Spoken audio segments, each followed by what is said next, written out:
It's you.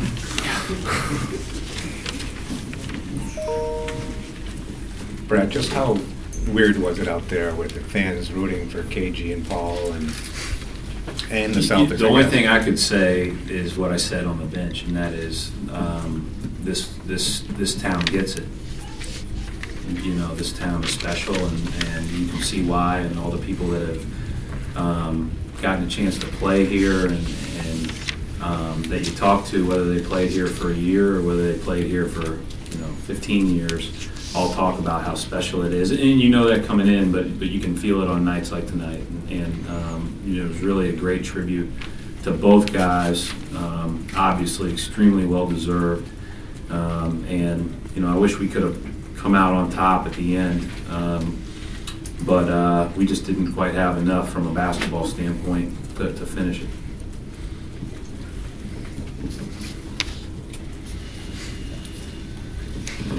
Did it throw your team off kilter a little bit, you think?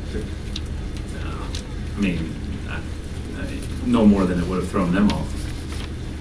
So I would say, certainly not an excuse. No, I wouldn't think it would be that deal. Obviously, it was a little bit unique, but it was unique for both teams. And what were you trying to do when KG stole the ball from Rondo there? What was that play? We were trying to bounce back Jeff into the corner. We ran a variation of it the play before and curled Jeff to the rim. Karolinko went under the screen, and we tried to jam in for him. Might have been open for a split second, but probably a good decision not to throw it. But then get it to Rondo and play in space, and Hump came and set a ball screen, and Bass came and followed with another. And our spacing was really good on that play. Just watched it again. We just weren't able to make a play, and that happens sometimes. I thought we were where we needed to be, but we weren't able to manufacture it. They did a good job defending it. Rondo played probably his best game since he came back, almost got the triple-double. Is he ahead of where you thought he'd be at this point? No, it's actually progressing as we thought, right? So he played more minutes, obviously, and that was by design.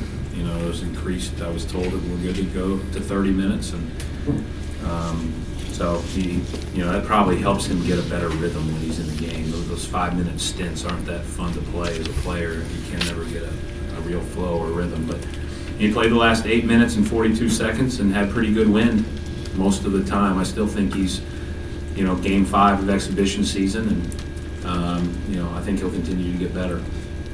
Brad, you got some quality minutes again from Chris Johnson. Great. Are you guys any closer to making a decision on his second tender? I don't know. I'll sit and talk to everybody about finalizing that, but I would assume that would be something we really, look to do.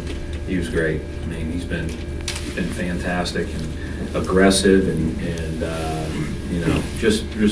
he's been a really good addition. And hey, we're shorthanded in the backcourt right now with Jared and Avery out, and kind of showed in our shooting percentage-wise, and we need all of our guys that are shooters to make shots when those guys are out, just because of our margin for error is a little bit slimmer.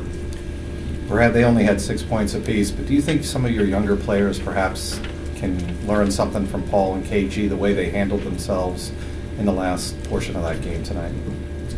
Well, yeah, our younger players, all of our players, everybody can learn something from those guys, any day of the week, just by putting in an old film or listening to stories or, watching Brooklyn play now. Those guys are winners. They impact winning, and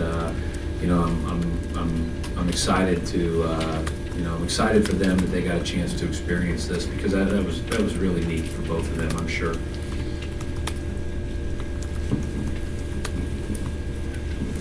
The two most emotional nights of the season have kind of been on nights when other teams come to town. How antsy does that make you to start building for the future and get to the point where those emotions are coming for you guys?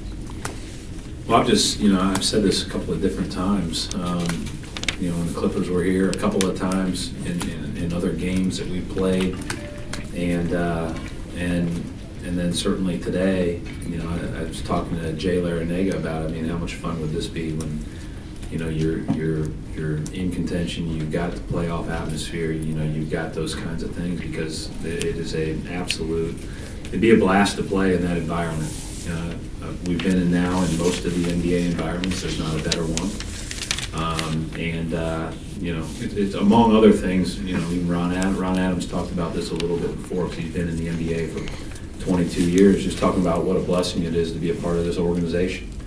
And that's through the great times, but it's also through the times like we're going through now. And the thing that I've seen that I've been so happy with is just the consistency of the people. I mean, everybody across this organization is really consistent in their approach every day, and very even keeled on what we're trying to accomplish. And that is to try to play as well as we possibly can every single day. And it's been great to be a part of it.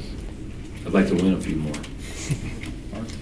Brad, I know you were coaching during the timeouts, but how would you describe the atmosphere during those moments and then just in the arena as a whole tonight? Well, we got out of those timeouts pretty quickly. Put a little pressure on myself by saying that I would do that yesterday, right? So we did get out of those timeouts quickly. We just called a play and then watched, but it's the right thing to do. And again, we see this now. And we can talk about this now. It's hard when you're in the moment and you're coaching the team, but there are bigger things than the next possession. Not much in my life is bigger than the next possession, but that is, and we'll honor that appropriately. Thank you, Coach. Thank you, folks. Thank you.